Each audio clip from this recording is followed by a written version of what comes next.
नाशिकमधून मनसेचे नेते अमित ठाकरे आज नाशिकमध्ये दाखल झालेले आहेत। शहरामध्ये अमित ठाकरे यांचं जोरदार स्वागत केलं जात आहे। अमित ठाकरे जेनझींसोबत आज संवाद साधणार आहेत। अमित ठाकरे महाविद्यालयांना भेटी सुद्धा देणार आहेत आणि यावेळेला ते तरुणाईशी संवाद साधणार आहे। विद्यार्थ्यांना उपस्थित राहण्याचं आवाहन सुद्धा मनसेकडून करण्यात आलेलं आहे। तर आज नाशिकमध्ये अमित ठाकरे तरुणाईशी संवाद साधणार आहेत। जेनझींसोबत त्यांचा संवाद असेल आणि या कार्यक्रमाला विद्यार्थ्यांनी उपस्थित राहावं असं आवाहन सुद्धा मनसेने केलेलं आहे। मनसेचे नेते अमित ठाकरे नाशिकमध्ये पोहोचलेले आहेत आणि ते शहरातल्या विविध महाविद्यालयांना भेट देत त्यांच्याशी संवाद साधणार आहेत, त्यांच्या व्यथा जाणून घेणार आहेत। सभासद नोंदणीचा आढावा सुद्धा अमित ठाकरे घेणार आहेत। हे दृश्य आपण पाहतोय, इथे दृश्य आहेत। नाशिकमध्ये अमित ठाकरे पोहोचलेले आहेत, त्यावेळेला त्यांचं जोरदार स्वागत करण्यात आलं। मोठ्या संख्येनं पदाधिकारी त्याचबरोबर कार्यकर्ते हे इथे उपस्थित आहेत, त्याचबरोबर अनेक त्यांचे समर्थक सुद्धा इथे आपल्याला दिसत आहेत। योगेश खोरे आमचे प्रतिनिधी आपल्याला या संदर्भात अधिक माहिती देत आहेत। योगेश, नाशिकमध्ये अमित ठाकरे दाखल झालेले आहेत, जेनझींसोबत सुद्धा ते संवाद साधणार आहेत, काय नेमके या संदर्भातले अपडेट्स आहेत? खरे नाशिकमध्ये आता सिडको परिसरातील उत्तम नगर या भागामध्ये अमित ठाकरे पोहोचलेले आहेत। येथील एका कॉलेजमध्ये त्यांनी विद्यार्थ्यांशी बातचीत करण्यास सुरुवात केलेली आहे। त्यांचं स्वागत या ठिकाणी तरुणाईनं जल्लोषात केलेलं या ठिकाणी दिसून येत आहे।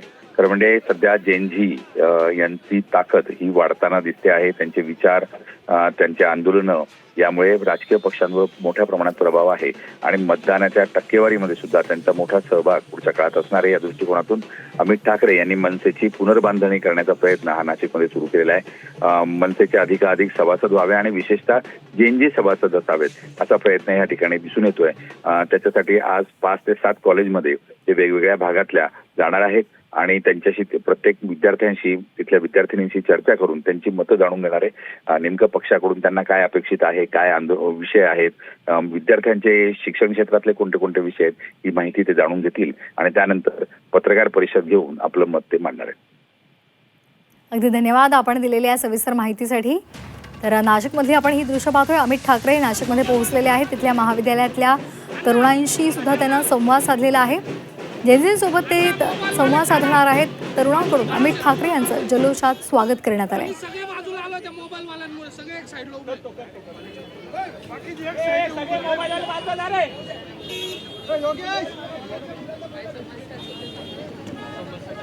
दीपक योग्या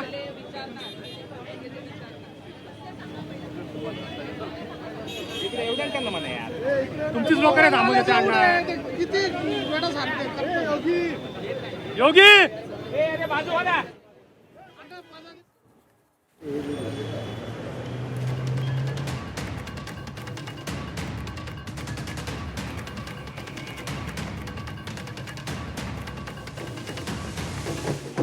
तर आपण ही दृश्य पाहतोय, नाशिकमध्ये दाखल होताच त्यांचं जंगी स्वागत करण्यात आलंय। अमित ठाकरे आपल्याला या दृश्यांमध्ये दिसतात आणि त्यांचं जंगी स्वागत करण्यात आलेलं आहे। ढोल ताशा वाजवत त्यांचं स्वागत झालेलं आहे। विद्यार्थ्यांशी ते संवाद साधणार आहेत महाविद्यालयातल्या, त्याचबरोबर जेनझी तरुणाईशी सुद्धा त्यांचा संवाद होणार आहे आणि त्यामुळे एकूणच येत्या काळात जेनझींना सोबत घेऊन महाराष्ट्र नवनिर्माण सेनेचं राजकारण पुढे जाईल हे निश्चित आहे। अमित ठाकरे हे सध्या नाशिकमध्ये आहेत। पक्षामध्ये मोठ्या प्रमाणात तरुणाई सामील व्हावी यासाठी नोंदणी सुद्धा केली जाते आणि त्यामुळे या सगळ्याच्या पार्श्वभूमीवर अमित ठाकरे यांच्या नाशिकच्या दौऱ्याला महत्त्व प्राप्त झाले।